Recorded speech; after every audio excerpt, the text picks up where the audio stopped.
Presenting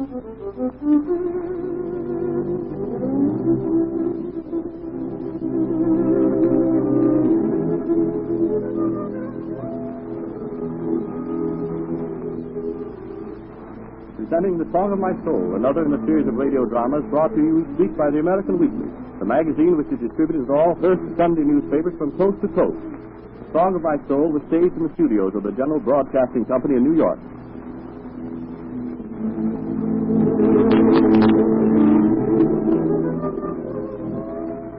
It was almost like digging up a living fossil the other day when a faded flower of the gay 90s was found penniless and almost dead from starvation. She is the widow of Prince Leopold Osenkovsky, the famous gypsy fiddler, probably as preposterous a character as ever lived.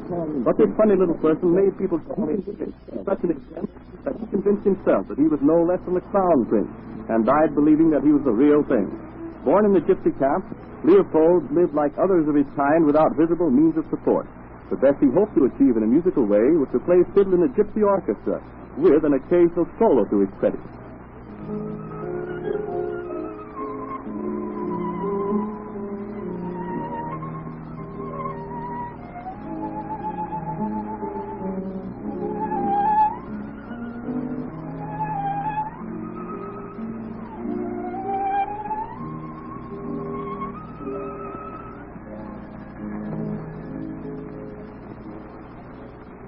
Well, was that not beautiful, Chandor? Which? My solo, of course. I have told you time without number, no. Tell me, exalted maestro, just why you scorn my music. I do not scorn your music. It is your conceit, your ego that spoils everything you attempt to do. Oh, come now, Chandor. That is no way to discourage your son-in-law. The fact that Rosika, in the first flush of puppy love, saw fit to marry you has nothing to do with your music. Oh, but it has, my fun papa. There is the matter of my obtaining a position in your orchestra to be considered. You? In an orchestra of Chandors? Never. I see. Then what am I supposed to do? I must have work, as much as I dislike it, to provide for Rosita and me. I have thought of that, and this is what I have to say. I will provide you with a sum of money with which you may go away from here. Away from here? Exactly. Very well. It will be better for me. There is no opportunity for me to find appreciation here. Give me the money and I will leave for Budapest. Budapest? That is what I said. I will start there and go on to larger fields once they accept me in Budapest. I am afraid that if you wait for that, you will lose your violin in the folds of a flowing beard. I will wager you that within the year, the whole world will be talking of Leopold and his marvelous violin. My music will be a byword in every capital of the world before I am through. Leopold leaves his home village and goes to Budapest. Here, Chandor's prediction comes true. Nobody would hire the conceited little fiddler. He wanders on to Berlin, where he managed to get a job playing in a beer garden. Very fine. Here's a table over here, Rhoda. Oh, isn't this charming? Yes, I think. It's very nice indeed, but, why, what's this? Well, I beg your pardon. But perhaps the beautiful lady would like to hear the music of Leopold Osenkovsky, no? I'd love it, I'm sure. It is the story of a humblest fiddler's love for his music. I play the song of my soul.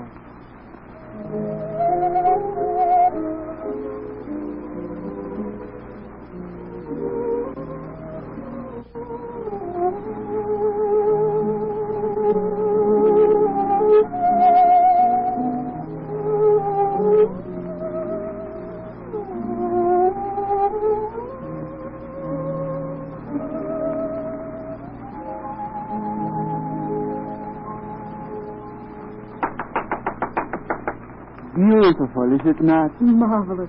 Divine. Here, a small reward for your effort. What? 1,000 marks? Oh, mademoiselle, 1,000 francs. Leopold, after he'd overcome the shock of receiving such a tip as 1,000 marks, learns that the beautiful girl who had rewarded him so generously is the wife of a well-known European prince.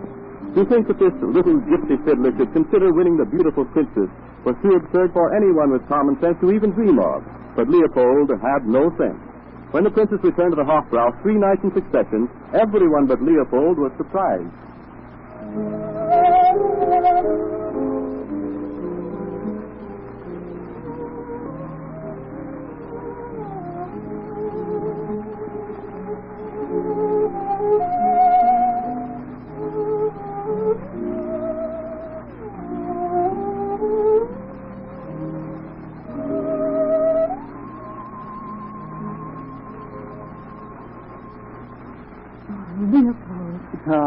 beautiful, Rhoda.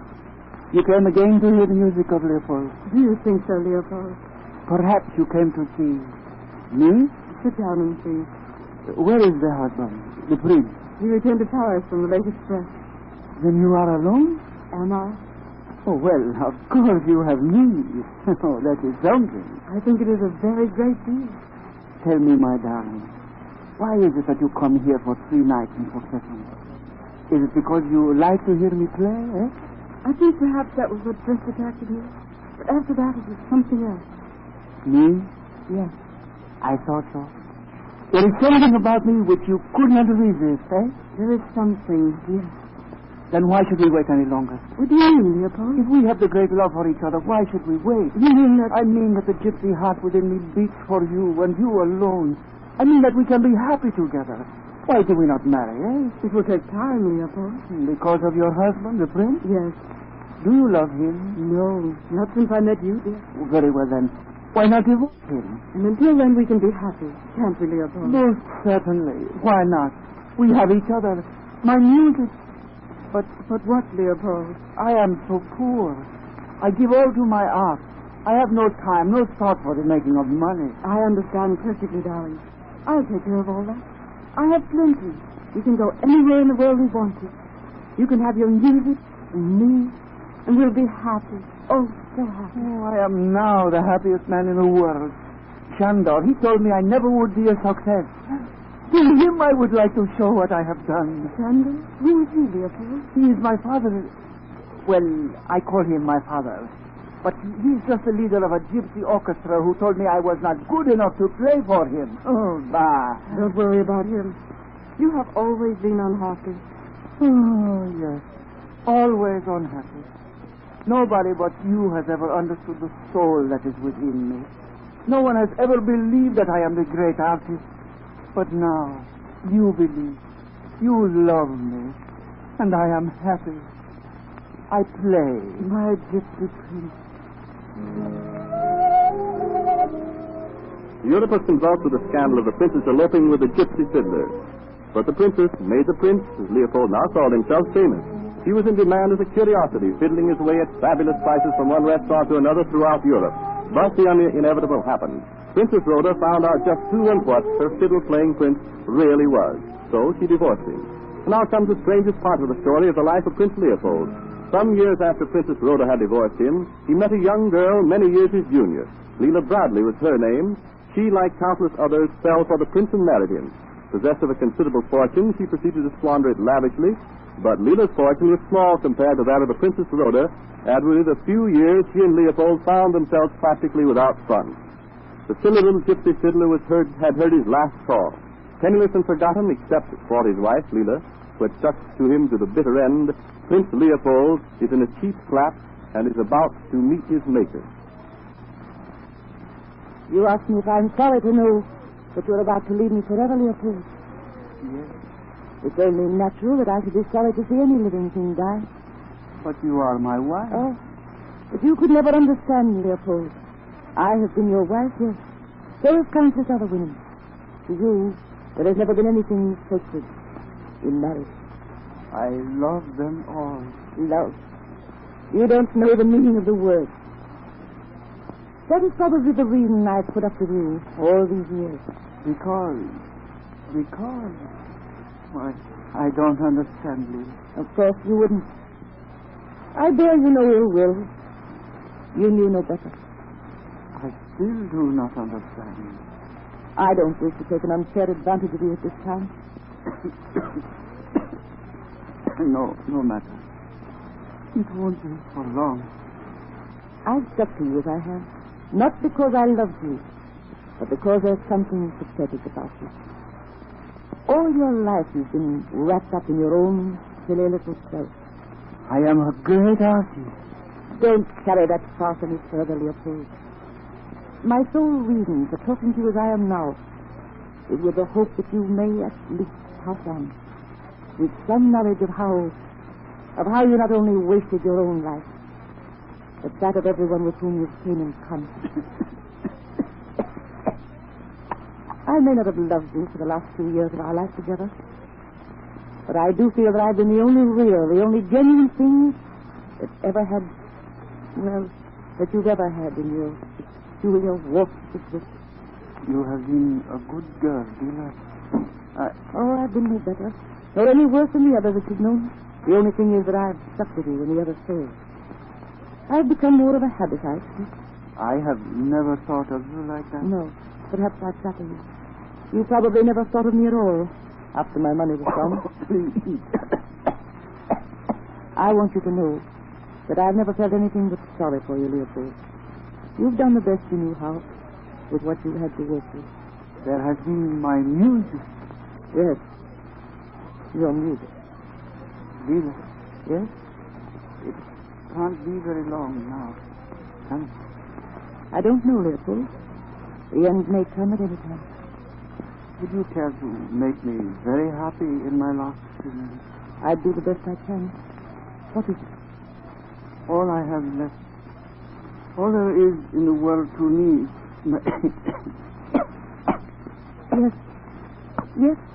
my violin. Would you take it out of the case and hand it to me? Yes. Yes, certainly. Here you are. Here you are, Leopold. Thank you. Now, the love of my life, my all.